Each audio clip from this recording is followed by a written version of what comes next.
اہلا وسہلا مرحبا بکم۔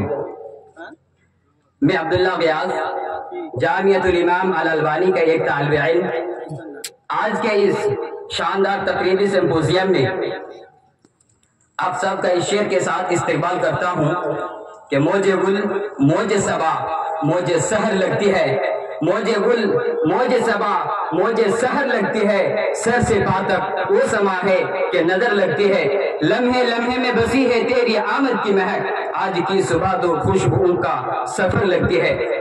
معزز حاضرین، آج کے اس عظیم و شان اجلاس میں احکار کو جو ذمہ داری دی گئی ہے، جو کام ناچیز کی سپرد کیا گیا ہے، وہ بڑا اہم کام اور اہم ذمہ داری ہے، لہذا میں اس عمل کو عملی جامہ پہنانے کے لیے ہی آپ حضرات کے روبارو آنے کی ہمت جٹا پایا ہوں، اور خداوند قدوس سے ان الفاظ کے ساتھ دعا گو ہوں کہ ملامت میں نہ گھر جاؤں، خجالت سے نہ مر جاؤں، ملامت میں نہ گھر جاؤں، خجالت سے نہ مر جاؤں، الہی میری زبان کو تو فصاحت دے، بلاغت دے۔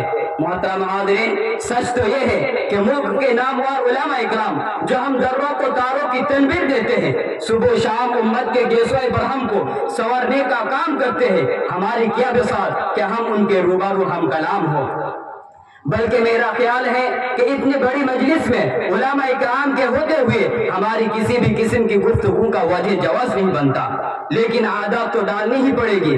زمانے کی چیلنجز جس تیزی کے ساتھ آگے بڑھ رہے ہیں اور نئے نئے مسائل جس شد و مد کے ساتھ سامنے آ رہے ہیں، ان کے مقابلہ آرائی کے لیے ہمیں بڑے اسٹیج میں تو قدم رکھنا ہی پڑے گا، کیسے بھی ہو ہمت تو جٹانی ہی پڑے گی تاکہ آگے کی تیاری ہو سکے۔ لہذا میں انتظامیہ جامعۃ الامام الالبانی کا بہت شکر گزار ہوں کہ انہوں نے ہمیں اتنے بڑے پلیٹ فارم سے کچھ بولنے کا موقع فراہم کیا ہے۔ محترم حاضرین، آج کے اس موقع کو غنیمت جان کر ہم نے ایک جماعت تیار کی ہے جس کے ذریعے ہم نے یہ دکھانے کی کوشش کی ہے کہ امت کے ہر فرد کو جو بھی مسائل پیش آ رہے ہیں ان مسائل کے حل کے لیے علماء اکرام کی ایک جماعت تیار کی جائے جو گاؤں محلے کی سطح پر حل مسائل کے لیے کوشاں رہے تاکہ امت کو بے راہ روی سے بچا سکے۔ لہذا میں اب اس جماعت کو آپ کے روبارو کرتا ہوں۔ میں اپنے اخوان طفیل حق بکر، زبیر بن ولی بن ولی الاسلام، مجاہد الاسلام محمد نور، عزیز الحق جمیل الدین، صادق الاسلام سجاد علی، مزمل الحق رضا اللہ انصاری سے مخاطب ہوں کہ آپ سب تشریف لائیں۔ کتنا بجے آپ آئیں گے؟ اچھا 2 منٹ رہیے، میں دیکھ لوں۔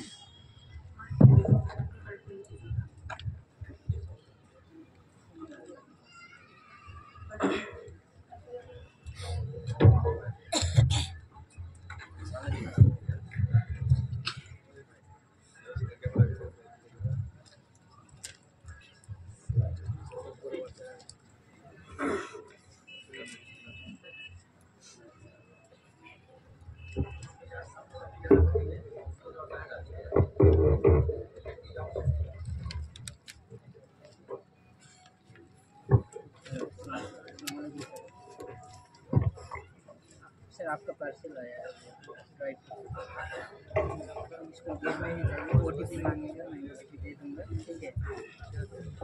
فلپکارٹ والا نہیں آتا۔ محترم حاضرین، اس منتخب جماعت کی صدارت کے لیے ہم نے جس شخصیت کا انتخاب کیا ہے وہ ہے برادر زبیر بن ولی بن ولی الاسلام جو جامعۃ الامام الالبانی میں فضیلت اول کے طالب علم ہے۔ میں ان سے اجازت چاہتا ہوں تاکہ پروگرام کو شروع کیا جا سکے۔ محترم حاضرین، آج میرے پاس کچھ سوالات آئے ہوئے ہیں جن کے ذریعے لوگوں نے اپنی دینی مسائل ہم سے دریافت کیے ہیں، لیکن ہمارے پاس وقت کی بے حد کمی ہے، پھر بھی ہماری کوشش ہوگی کہ زیادہ سے زیادہ سوالات کو لے سکیں۔ پہلا سوال ہمارے افتتاح پینل کے سامنے کچھ اس طرح ہے، سائل کہتے ہیں کہ شرک کیا ہے؟ شرک اصغر و اکبر میں کیا فرق ہے؟ کفر اور شرک میں کیا فرق ہے؟ میں سوال کو پھر دہراتا ہوں، شرک کیا ہے؟ شرک اصغر و اکبر میں کیا فرق ہے؟ کفر اور شرک میں کیا فرق ہے؟ میں اس سوال کے جواب کے لیے مناسب سمجھتا ہوں مزمل الحق رضا اللہ انصاری۔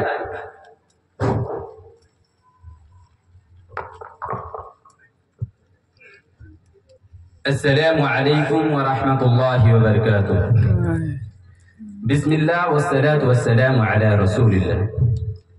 معزز حاضرین، شرک کی تعریف ہے تسویت غیر اللہ باللہ فیما ہوا من خصائص اللہ، یعنی اللہ تعالیٰ کے خصوصی حقوق میں کسی اور کو شریک کر دے، اور وہ اس طرح سے کہ اللہ تعالیٰ کی عبادت میں کسی اور کو شریک کیا جائے، کوئی دوسرا معبود بنایا جائے اور اس معبود کو اسی طرح پکارے جس طرح اللہ تعالیٰ کو پکارا جاتا ہے، یا اسے اسی طرح خوف کھائے جس طرح اللہ تعالیٰ سے خوف کھاتے ہیں، یا اسے اسی طرح امیدیں رکھیں جس طرح اللہ تعالیٰ سے امیدیں رکھنی چاہیے، یا پھر اسے اسی طرح محبت کرے جس طرح اللہ تعالیٰ سے محبت رکھتے ہیں، یا پھر اللہ تعالیٰ کے علاوہ کسی اور کو عالم الغیب یا نافع و ضار سمجھے.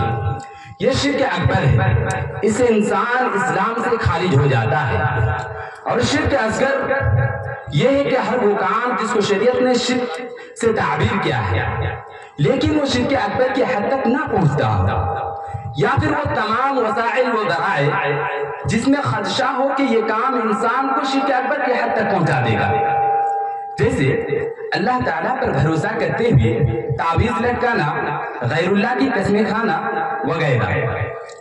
شرک اکبر اور شرک اصغر میں فرق یہ ہے کہ شرک اکبر سے انسان اسلام سے نکل جاتا ہے اور ہمیشہ کے لیے جہنمی بن جاتا ہے، اور شرک اصغر یہ گناہ کبیرہ کی طرح ہے. اگر اللہ تعالیٰ چاہے گا تو معاف کر دے گا، یا چاہے گا تو کچھ دن جہنم میں ڈالنے کے بعد پھر جہنم سے نکال کر جنت نصیب کرے گا، یعنی وہ انسان مسلمان باقی رہے گا. کفر اور شرک میں کوئی فرق نہیں ہے.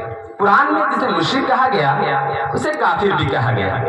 البتہ لغوی معنی کا لحاظ رکھتے ہوئے تھوڑا سا فرق کیا جا سکتا ہے، جیسا کہ امام نووی رحمۃ اللہ علیہ نے اس کی طرف اشارہ کیا ہے، اور یہ ہے کہ کفر تھوڑا وسیع ہے، جیسے نماز کا ترک کرنا، شریعت کی کسی چیز کا انکار کرنا، یا شریعت کا مذاق اڑانا وغیرہ، یہ کفر ہے. یہ سب شرک سے تعبیر نہیں کیا جاتا ہے. گویا ہر مشرک کافر ہے، لیکن ہر کافر کو مشرک نہیں کہا جاتا ہے. واللہ اعلم بالصواب.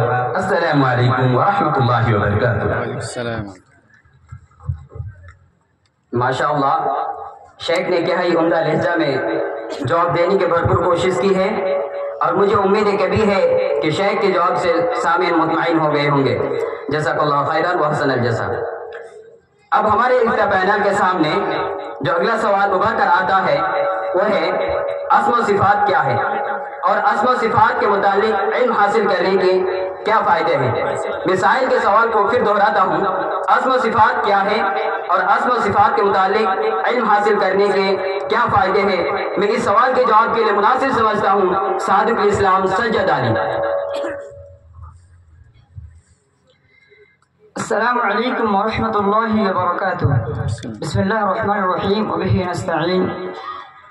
توحید الاسماء و صفات کا مطلب یہ ہے کہ اللہ رب العالمین کو اس کے نام اور صفات میں ایک ماننا، نیز اللہ تعالیٰ کے تمام اسماء حسنہ اور صفات علیہ پر ایمان رکھنا جن سے اللہ تعالیٰ نے اپنی کتاب میں خود کو متصف کیا ہے، یا پھر اللہ کے رسول صلی اللہ علیہ وسلم نے اللہ تعالیٰ کو متصف کیا ہے، اور انہیں اللہ تعالیٰ کے لائق طریقے سے ہی ثابت کرنا، بغیر تحریف و تعطیل کے، بغیر تکییف و تمثیل کے. ان تمام اسماء حسنہ اور صفات علیہ پر ایمان رکھنا ہی توحید الاسماء و صفات کہلاتا ہے. اللہ رب العالمین کے بہت سارے پیارے پیارے نام ہیں، اور اسی طرح بے شمار ان کی صفتیں ہیں. ان میں سے کتاب و سنت میں بہت سارے نام اور بہت ساری صفتیں مذکور ہیں. کسی بھی چیز کا نام اور صفات کا کثرت سے پایا جانا اس کی خوبیوں کی کثرت، اس کی خصوصیات، بھلائی اور عظمت پر دلالت کرتی ہے. قرآن مجید میں اللہ رب العالمین کے ارشاد ہیں وَلِلَّهِ الْأَسْمَاءُ الْحُسْنَى فَادْعُوهُ بِهَا، یعنی اللہ تعالیٰ کے بہت سارے پیارے پیارے نام ہیں، ان ناموں کے ذریعے اللہ تعالیٰ کا پکارو. اسماء و صفات پر ایمان لانے کا فائدہ یہ ہے کہ اللہ رب العالمین کے ناموں کے اعتبار سے اللہ تعالیٰ کو ہم پکار سکتے ہیں، ان کے ناموں کے حوالے سے اللہ تعالیٰ کے بارے میں علم حاصل ہو سکتے ہیں۔ جتنا زیادہ اللہ تعالیٰ کے نام اور صفات کے بارے میں علم ہوگا اللہ تعالیٰ کے متعلق اتنا ہی زیادہ جانکاری حاصل ہوگی، اور اسی اعتبار سے عبادت میں، دعاؤں میں خشوع و خضوع، رغبت اور اسی طرح دلچسپی پیدا ہوگی۔ مثال کے طور پر جب ہم جانیں گے کہ اللہ تعالیٰ معاف کرنے والا ہے، اللہ تعالیٰ مہربان ہے، توبہ و استغفار کرنے والوں کو پسند کرتا ہے، محبت کرتا ہے، مانگنے پر اللہ تعالیٰ خوش ہوتے ہیں، نہ مانگنے پر اللہ تعالیٰ ناراض ہوتے ہیں، اللہ تعالیٰ رزاق ہے، اللہ تعالیٰ دیتا ہے، ہر چیز پر قادر ہے، تو اللہ تعالیٰ پر امید وابستہ ہوں گی، بھروسہ زیادہ ہوگا اور مکمل اعتماد اللہ تعالیٰ ہی پر ہوگا۔ اللہ تعالیٰ اعلم۔ ماشاءاللہ، شیخ نے بہت ہی پرسکون انداز میں جواب دینے کی بھرپور کوشش کی ہے، اور مجھے امید ہے کہ بھی ہے کہ سامعین شیخ کے جواب سے مطمئن ہو گئے ہوں گے۔ جزاک اللہ خیراً و احسن الجزا۔ اب ہمارے سامنے اگلا سوال جو ہے، رؤیت الہی کے متعلق اہل سنت والجماعت کا کیا موقف ہے؟ میں اس سوال کے جواب کے لیے مناسب سمجھتا ہوں مجاہد الاسلام محمد نور۔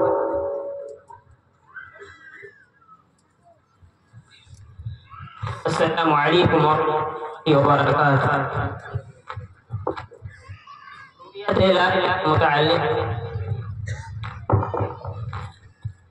رؤیت الہی کے متعلق اہل سنت والجماعت کا موقف ہے کہ دنیا میں کوئی شخص اللہ تعالیٰ کو دیکھ نہیں سکتا، نہ تو موسیٰ علیہ السلام نے، نہ تو رسول اللہ صلی اللہ علیہ وسلم نے، اور نہ ہی کسی نبی نے اللہ تعالیٰ کو دیکھا ہے۔ اس بارے میں اللہ تعالیٰ کا قول ہے، قال لا ترانی، نیز ارشاد فرمایا لا تدرکہ الابصار، تم ہرگز مجھے نہیں دیکھ پاؤ گے، آنکھیں ان کو نہیں ادراک کر پائے گی۔ البتہ رسول اللہ صلی اللہ علیہ وسلم نے اللہ تعالیٰ کو دل کی آنکھوں سے دیکھا ہے، اور جبریل علیہ السلام کو ان کے اصل شکل و صورت میں 2 مرتبہ دیکھا ہے، جیسا کہ ارشاد باری تعالیٰ ہے ما کذب الفؤاد ما رأى ولقد رآه نزلة أخرى عند سدرة المنتهى۔ اور عبداللہ بن عباس سے مروی ہے رآه بفؤاده، ہاں قیامت کے دن سارے لوگ اللہ تعالیٰ کو دیکھیں گے، نیز مؤمنین جنت میں اللہ تعالیٰ کا دیدار کریں گے۔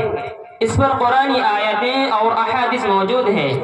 قرآن میں اللہ تعالیٰ کا ارشاد ہے وجوہ یومئذ ناظرہ الی ربها ناظرہ، اور اسی طرح لہم ما یشاؤون فیہا ولدینا مزید، نیز للذین احسنوا الحسنى وزیادہ، مزید اور زیادہ سے مراد اللہ تعالیٰ کی رؤیت مراد ہے، جیسا کہ متعدد صحابہ کرام سے مروی ہے، اور صحیح حدیث میں ہے انکم سترون ربکم عیانا کما ترون القمر لیلۃ البدر لا تضامون فی رؤیتہ، یعنی تم لوگ اللہ تعالیٰ کو قیامت کے دن اپنی آنکھوں سے دیکھو گے، جس طرح 14ویں رات کے چاند کو دیکھتے ہو، اسے دیکھنے میں بھیڑ نہیں لگاؤ گے۔ اللہ اعلم بالصواب۔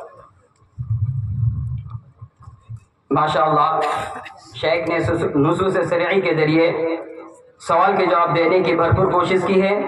جزاک اللہ خیراً و احسن الجزاء فی الدنیا والآخرہ۔ اب ہمارے سامنے اگلا سوال جو ابھر کر آتا ہے وہ ہے شریعت میں حدیث کی کیا اہمیت ہے؟ میں اس سوال کے جواب کے لیے مناسب سمجھتا ہوں زبیر بن ولی الاسلام۔ السلام علیکم ورحمۃ اللہ وبرکاتہ۔ حامدا و مصلیا اما بعد، سب سے پہلے ہمیں جاننا چاہیے کہ حدیث کسے کہتے ہیں۔ اللہ کے رسول صلی اللہ علیہ وسلم کے قول، فعل، تقریر اور صفت کو حدیث کہتے ہیں۔ اب دیکھتے ہیں کہ حدیث کی اہمیت یا مقام و مرتبہ دین اسلام میں کیا ہے۔ حدیث کی اہمیت یا مقام مرتبہ دین اسلام میں کیا ہے؟ اگر حدیث کی اہمیت اور مقام مرتبہ دین اسلام میں دیکھا جائے تو بہت زیادہ ہے۔ اللہ تعالیٰ قرآن کریم کے اندر ارشاد باری تعالیٰ ہے وَمَن يُطِعِ الرَّسُولَ فَقَدْ أَطَاعَ اللَّهَ وَمَن تَوَلَّى فَمَا أَرْسَلْنَاكَ عَلَيْهِمْ حَفِيظًا۔ اسی طرح اللہ رب العالمین نے اطاعت رسول کو واجب قرار دیا ہے. فرمان ہے وَمَا آتَاكُمُ الرَّسُولُ فَخُذُوهُ وَمَا نَهَاكُمْ عَنْهُ فَانْتَهُوا وَاتَّقُوا اللَّهَ إِنَّ اللَّهَ شَدِيدُ الْعِقَابِ. اسی لیے اہل سنت والجماعہ کا روز اول سے ہی یہ عقیدہ رہا ہے کہ شریعت مطہرہ میں قرآن کریم کے بعد سب سے بڑا ماخذ وہ احادیث رسول صلی اللہ علیہ وسلم ہے، اور ان کے علاوہ چند اسباب کی بنا پر حدیث رسول صلی اللہ علیہ وسلم کی اہمیت شریعت اسلامیہ میں بہت زیادہ ہے. پہلی بات، حدیث نبوی قرآن کریم تک پہنچنے کا ذریعہ ہے. دوسری بات، حدیث رسول صلی اللہ علیہ وسلم قرآن کریم کی توضیح اور تفسیر ہے. تیسری بات، شریعت قرآن کریم میں بہت سارے شرعی امور ایسے ہیں جن کا ذکر مفصل نہیں ہے، جن کو اللہ کے رسول صلی اللہ علیہ وسلم نے واضح کیا ہے، جیسا کہ نماز، زکوٰۃ وغیرہ. چوتھی بات، قرآن کریم کی آیت کے اسباب نزول کا جاننا حدیث کے بغیر ممکن نہیں. پانچویں بات، اگر کوئی شخص یہ کہتا ہے کہ حدیث سے انکار کرتا ہے اور قرآن پر عمل کرنا ہی کافی سمجھتا ہے تو بہت بڑی غلطی کرے گا، کیونکہ اللہ کے رسول صلی اللہ علیہ وسلم جو بھی بات بولے ہیں وہ اپنی طرف سے نہیں بولے ہیں بلکہ اللہ رب العالمین کی طرف سے ہی بولے ہیں، جیسے کہ اللہ رب العالمین کا قول ہے وَمَا يَنطِقُ عَنِ الْهَوَىٰ إِنْ هُوَ إِلَّا وَحْيٌ يُوحَىٰ. اسی طرح حدیث کے بغیر قرآن کریم پر عمل کرنا ممکن نہیں ہے. اب آخر میں یہی کہہ کر میں اپنی بات ختم کرتا ہوں کہ اگر کوئی شخص یہ کہتا ہے کہ ہم شریعت سمجھنے کے لیے ہم صرف حدیث ہی پر عمل، قرآن ہی پر عمل کریں گے، حدیث پر عمل نہیں کریں گے، تو بہت بڑی غلطی کرے گا، پھر وہ اسلام کے دائرہ سے نکل جائے گا. اللہ اعلم بالصواب. ماشاءاللہ، شیخ نے بہت ہی اچھے انداز میں جواب دینے کی بھرپور کوشش کی ہے. جزاک اللہ، بارک اللہ. اب ہمارے سامنے اگلا سوال جو ابھر کر آتی ہے، سوال بہت اہم ہے جن کا جاننا بہت ہی ضروری ہے. میں سائل کے سوال کو نقل کرتا ہوں. سائل کہتے ہیں بینک میں جمع شدہ رقم سے حاصل ہونے والی سودی پیسوں کا کیا کریں؟ میں اس سوال کے جواب کے لیے زحمت دوں گا طفیل بکر کو.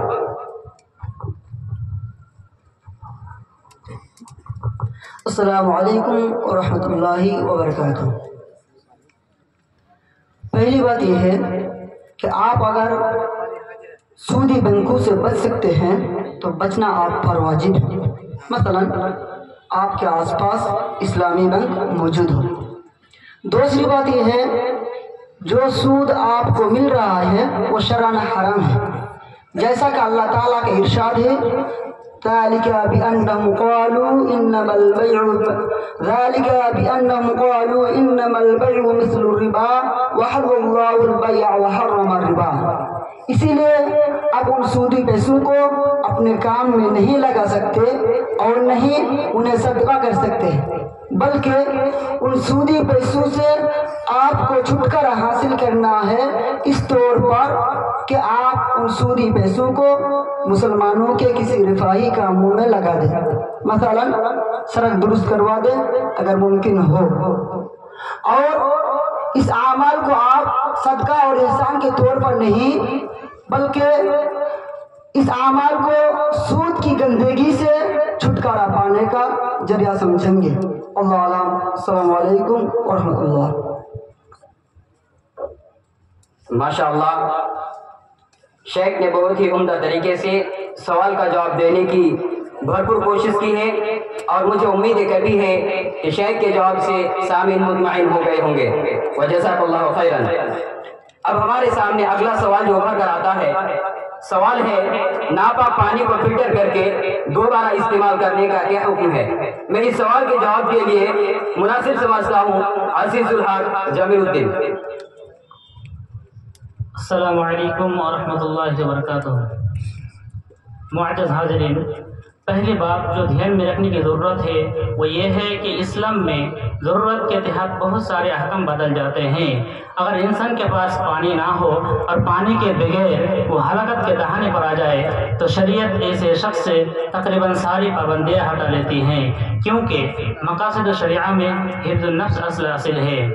مضطر انسان اگر ناپاک پانی پینے پر مجبور ہے تو فلٹر کیے بغیر بھی پی سکتا ہے جان بچانے بھر۔ اب سوال یہ ہے کیا نارمل حالات میں بھی ناپاک پانی فلٹر کر کے پی سکتے ہیں؟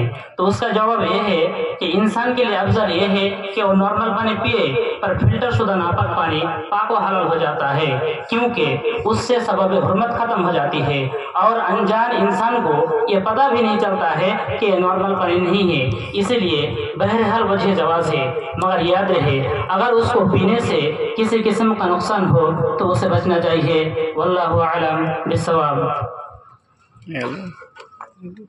ماشاءاللہ، شیخ نے بہت ہی عمدہ جواب دینے کی بھرپور کوشش کی ہے۔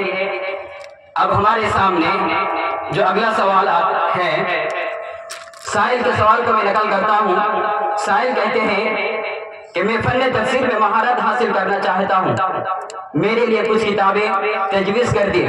میں اس سوال حوالہ کرتا ہوں جواب کے لیے مجاہد الاسلام محمد نور۔ دیکھیے، شرعی علوم میں مہارت کے لیے سب سے پہلے اخلاص کی ضرورت ہوتی ہے، پھر اللہ رب العالمین کی جانب سے توفیق بھی شامل حال ہونا ضروری ہے۔ دوسری بات یہ ہے کہ کسی بھی فن میں مہارت کے لیے بہت ساری شروط و قیود ہیں جن پر بہت کم لوگ کھرے اتر پاتے ہیں۔ اس لیے کوئی شخص آپ کو یہ نہیں کہہ سکتا کہ ہماری تجویز پر عمل کریں تو آپ ماہر فن بن سکتے ہیں۔ البتہ ایک طالب کو کچھ باتوں کا خیال رکھنا ضروری ہے۔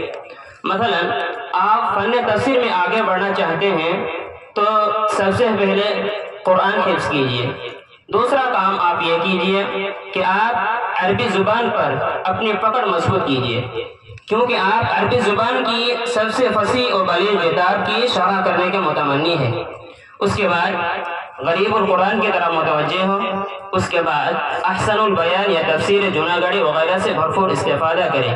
یہ کتاب تفسیر و فہم تفسیر میں ایک مبتدی طالب علم کے لیے سب سے زیادہ موزوں ہے۔ اس کے بعد آپ مختصر تفسیر کی کتابوں کی طرح متوجہ ہوں اور کسی ایک کو اپنے لیے اصل الاصول بنا لیں، مثلا تفسیر سعدی، پھر آپ مطولات کی طرف بڑھیں اور تفسیر طبری و ابن کثیر پڑھیں۔ اس کے بعد علی الاقل آپ کو اصول تفسیر کی 2 کتاب پڑھنی چاہیے، بطور خاص مقدمہ ابن تیمیہ اور الفاظ الکبیر۔ بعدہ علوم القرآن پر آپ کو 1-2 کتاب پڑھنی چاہیے، خاص کر سیوطی رحمہ اللہ کی الاتقان اور زرکشی رحمہ اللہ کی البرہان پڑھیں، اور ساتھ ساتھ یہ یاد رہے کہ اساتذہ کی نگرانی میں ایک لمبی مدت تک محنت کرتے رہنا آپ کو اپنے مقصد میں کامیاب بنا سکتا ہے۔ السلام علیکم۔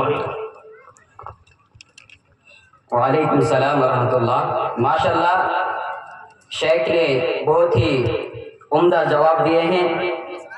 شکراً، جزاک اللہ، بارک اللہ فی حیاتی۔ اب ہمارے سامنے اگلا سوال ہے۔ سائل کہتے ہیں حدیث ضعیف کیوں ہوتی ہے، اور جب حدیث ضعیف ہوتی ہو تو ان کو حدیث کی کتابوں میں باقی رکھنے کی کیا ضرورت ہے؟ کیا ان کو نکال دینا نہیں چاہیے؟ میں اس سوال کے جواب کے لیے زحمت دوں گا طفیل بکر کو کہ آپ اس سوال کے جواب دیں۔ اس سے قبل کہ میں آپ کے سوال کا جواب دوں، مناسب یہ رہے گا کہ سب سے پہلے ضعیف کا کیا معنی ہے وہ بتا دیا جائے۔ دراصل کمزور بدن یا کمزور رائے والے شخص کو ضعیف کہا جاتا ہے، اور محدثین کے اصطلاح میں جن حدیث میں حسن حدیث یا صحیح حدیث کی صفات نہ پائی جائے وہ حدیث ضعیف ہوتی ہے۔ اب میں آپ کے اصل سوال کی طرف لوٹ آتا ہوں کہ حدیث ضعیف کیوں ہوتی ہے۔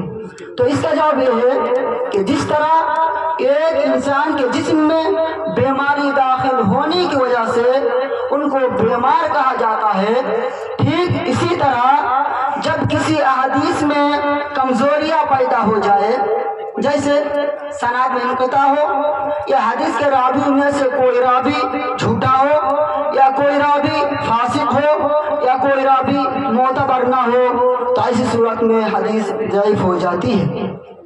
حدیث ضعیف ہونے کے بہت سارے اسباب ہیں جس کو علماء اکرام نے اصول حدیث کے اندر ذکر کیا ہے۔ کبھی قوت حافظہ میں کمزوریاں ہونے کی وجہ سے، کبھی بڑھاپا میں غلطیاں کرنے کی وجہ سے، کبھی جھوٹ بولنے کی وجہ سے، کبھی وہم ہونے کی وجہ سے کہ وہ حدیث کس سے سنی ہے۔ اس طرح کے بہت سارے اسباب ہیں جس کو علماء اکرام نے اصول حدیث کے اندر ذکر کیا ہے۔ اسی لیے میں یہ کہنا چاہتا ہوں کہ ہر عالم کو اصول حدیث پڑھنا چاہیے تاکہ اس کو پتہ چلے کون سی حدیث صحیح ہے، کون سی حدیث ضعیف ہے، اور ضعیف ہے تو کیوں ضعیف ہے، ضعیف ہونے کے اسباب کیا ہے۔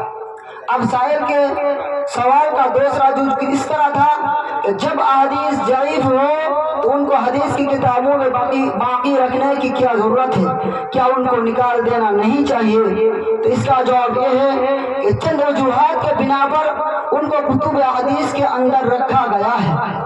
نمبر 1 کہ ضعف نسبی ہوتی ہے، اور بسا اوقات کسی محدثین کے نزدیک راوی کے عادل نہ ہونے کی وجہ سے وہ حدیث ضعیف ہوتی ہے، اور بسا اوقات وہی حدیث دوسرے محدثین کے نزدیک ضعیف نہیں ہوتی ہے۔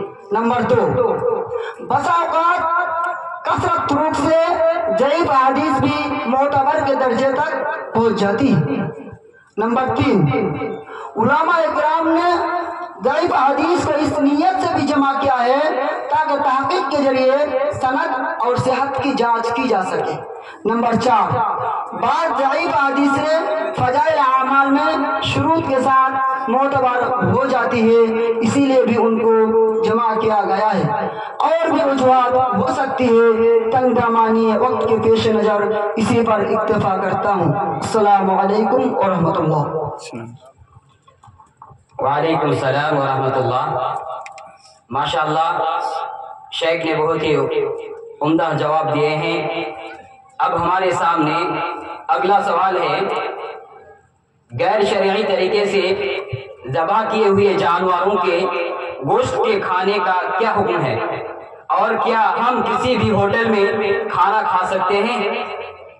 سائل نے بہت ہی اہم سوال کیا ہے۔ میں اس سوال کے جواب کے لیے مناسب سمجھتا ہوں زبیر بن ولی الاسلام۔ یقیناً اس سوال کی اہمیت ہمارے اس زمانے میں دوبالا ہو گئی ہے، کیونکہ اس سے قبل لوگ باہر کھانا نہیں کھاتے تھے، اور کھاتے بھی تھے وہ تو شاذ و نادر، مگر آج کل باہر کھانا فیشن بنتا جا رہا ہے۔ لوگ لذت و ذائقہ کے لیے شرعی حدود کو تجاوز کرتے جا رہے ہیں اور طرح طرح کی تعویلیں پیش کرتے ہیں۔ یقیناً مسلمان اور اہل کتاب کا ذبیحہ حلال ہے، جیسا کہ اللہ تعالیٰ کا فرمان ہے، اليوم أحل لكم الطيبات وطعام الذين أوتوا الكتاب حل لكم وحل لهم وطعامكم حل لهم۔ ان کے علاوہ سبھی کا ذبیحہ حرام ہے۔ معلوم یہ ہوا کہ کسی بھی مشرکین کے ہوٹل یا ڈھابے میں نان ویج ذبیحہ کھانا درست نہیں۔ السلام علیکم۔ وعلیکم السلام ورحمۃ اللہ۔ ماشاءاللہ شیخ نے وقت کے لحاظ رکھتے ہوئے بہت ہی کم وقت میں اپنے سوال کے جواب دینے کی بھرپور کوشش کی ہے، وجزاک اللہ خیرا وحسن الجزا۔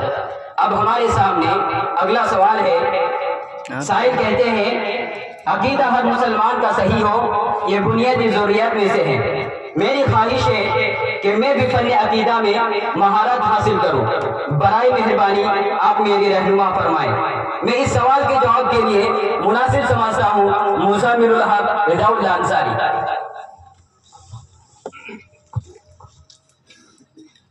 دیکھیے، عقیدے میں رسوخ حاصل کرنے کے لیے سب سے بہتر ہے کہ قرآن مجید کلام اللہ سمجھ کر تدبر کے ساتھ پڑھا جائے۔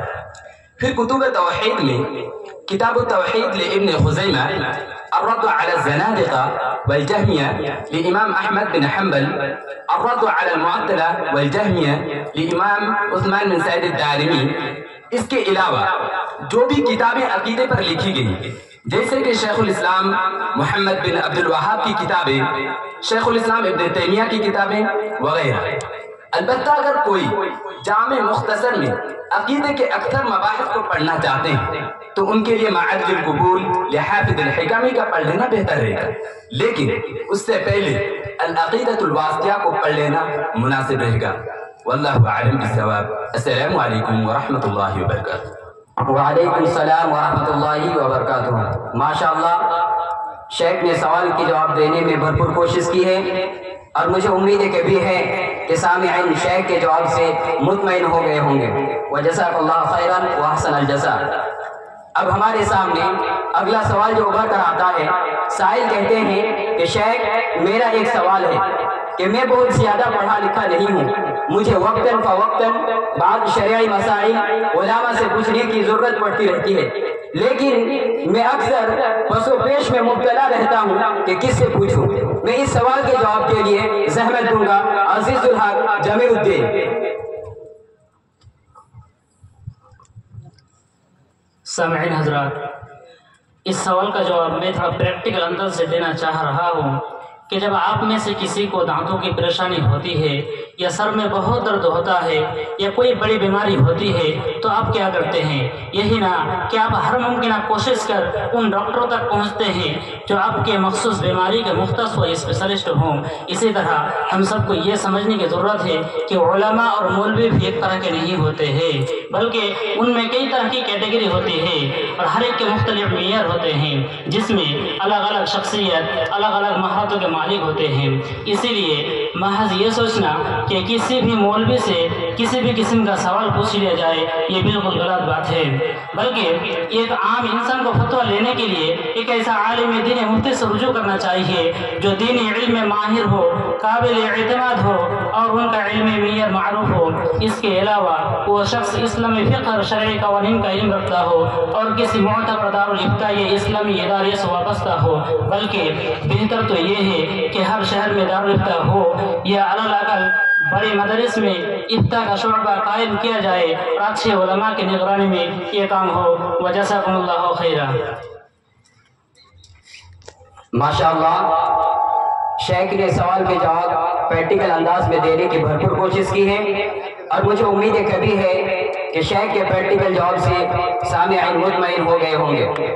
اب ہمارے سامنے اگلا سوال ہے، سائل کہتے ہیں مومن کس سے کہتے ہیں اور کوئی کیسے پتہ لگا سکتا ہے کہ وہ مومن ہے یا نہیں؟ میں اس سوال حوالہ کرتا ہوں جواب کے لیے صادق الاسلام سید علی۔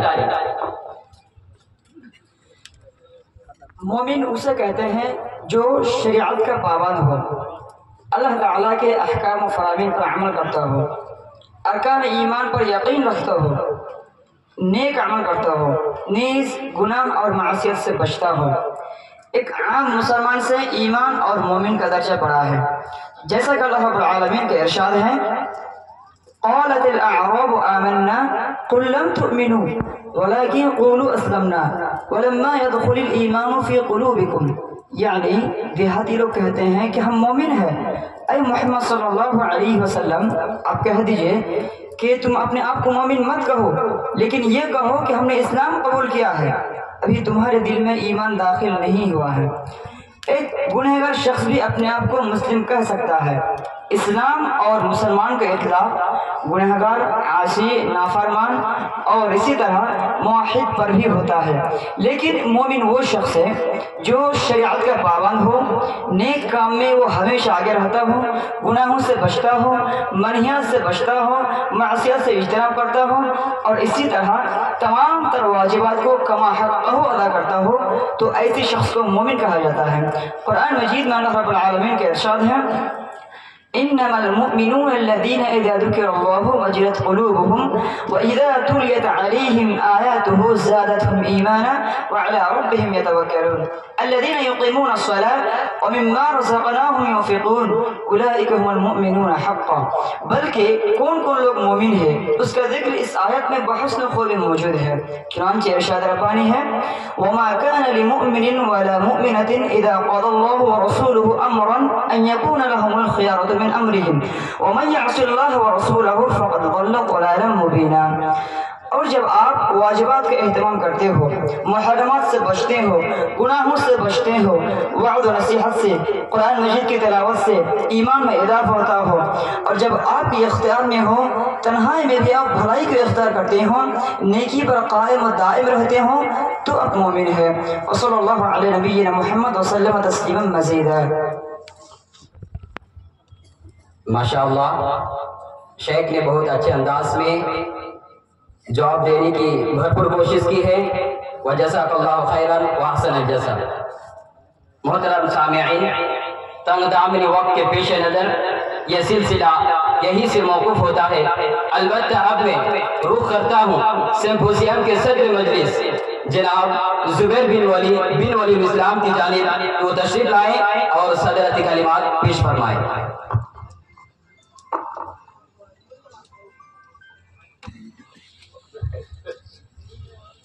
السلام علیکم ورحمۃ اللہ وبرکاتہ. الحمد للہ وحدہ والصلاة والسلام على خیر خلقہ وعلى آلہ وصحبہ اجمعین اما بعد فاعوذ باللہ من الشیطان الرجیم بسم اللہ الرحمن الرحیم وما خلقت الجن والانس الا لیعبدون. کسی بھی مجلس میں صدر کی ذمہ داری سب سے بڑی ذمہ داری تصور کی جاتی ہے، اور اس سمپوزیم میں یہ اہم ذمہ داری میرے ناتواں کاندھوں پر ڈالی گئی ہے. سچ تو یہ ہے کہ میں اتنی بڑی ذمہ داری کا اہل نہیں ہوں، لیکن نہ چاہتے ہوئے بھی قبول کرنا پڑا ہے. بہرحال یہ پروگرام بہت ہی اچھا رہا، اور میرے خیال سے جتنے بھی اراکین تھے سب نے اچھی طرح سے جواب دینے کی کوششیں کی. وَلِلَّهِ الْحَمْدُ أَوَّلًا وَآخِرًا. حاضرین مجلس سے ایک شخص کی زندگی میں دین کی بہت زیادہ اہمیت ہوتی ہے. دین کی اہمیت بہت زیادہ ہوتی ہے. کسی بھی شخص اگر کوئی شخص دیندار نہیں ہے تو پھر ڈھیر و جائیداد، جاہ و جلال اور عزت و منصب کا کوئی فائدہ نہیں. کسی بھی شخص کے دیندار بننے کے لیے دو ہی راستے ہیں.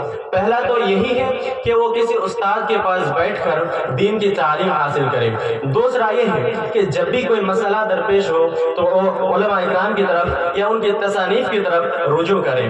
لیکن افسوس کا مقام یہ ہے کہ بسا اوقات گاؤں محلے میں دینی مسائل جاننے کی ضرورت تو پڑتی ہے، لیکن لوگ خود لیپا پوتی سے کام لیتے ہیں اور علماء اکرام کی طرف رجوع نہیں کرتے ہیں، یا رجوع کرتے بھی ہیں تو جن علماء سے رجوع کرنا چاہے ان سے نہیں کرتے، بلکہ جہاں آسانی ملنے کے مواقع میسر ہو وہاں جاتے ہیں. میرا خیال یہ ہے کہ فتویٰ دینے کا کام ہر شخص کا نہیں ہے، اور نہ ہی ہر نام و نہاد عالم سے فتویٰ پوچھا جانا چاہیے، بلکہ واقعی جو لوگ فتویٰ دینے کے اہل ہیں ان لوگوں کی ایک جماعت تیار کی جائے، پھر دینی مسائل ان کے حوالے سے حل کیے جائیں تو زیادہ مناسب رہے گا.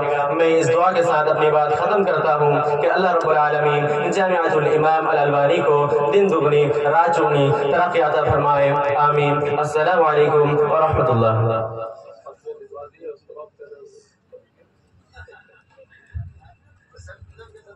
ماشاءاللہ وجزاک اللہ خیرا واحسن الجزا. سامعین اکرام